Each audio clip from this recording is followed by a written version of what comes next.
काँग्रेसची संविधान सत्याग्रह यात्रा वैचारिक लढाई लढणार हर्षवर्धन सपकाळांची प्रतिक्रिया। तर काँग्रेसची सत्याग्रह यात्रा नाही तर असत्य यात्रा, बन यांची टीका। जपानमधील ओसाका वर्ल्ड बिझनेस एक्स्पो 2025 मध्ये महाराष्ट्राचा डंका। तर वर्ल्ड एक्स्पोमध्ये पहिल्यांदाच 15 दिवसांसाठी महाराष्ट्राच्या उद्योग क्षेत्राचं प्रदर्शन। उदय सामंतांच्या हस्ते इंडिया महाराष्ट्र पॅव्हेलियनचं उद्घाटन। नैसर्गिक संकटाच्या परिस्थितीमध्ये हताश होऊ नका, लवकरच नुकसान भरपाई मिळणार, कृषी मंत्री दत्तात्रय भरणे यांची ग्वाही। महाराष्ट्रातील जनतेच्या मनामनावर राज्य करणारं TV9 मराठी TRPमध्ये नंबर 1।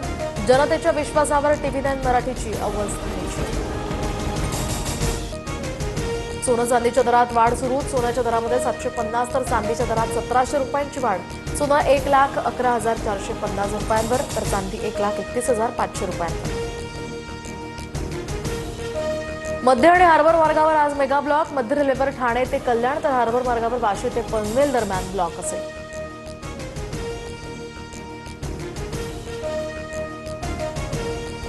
बीडमध्ये अतिवृष्टीमुळे 4,20,000 हेक्टर जमीन बाधित। पूरस्थितीमध्ये 4 व्यक्तींचा मृत्यू तर 153 जनावरं दगावली।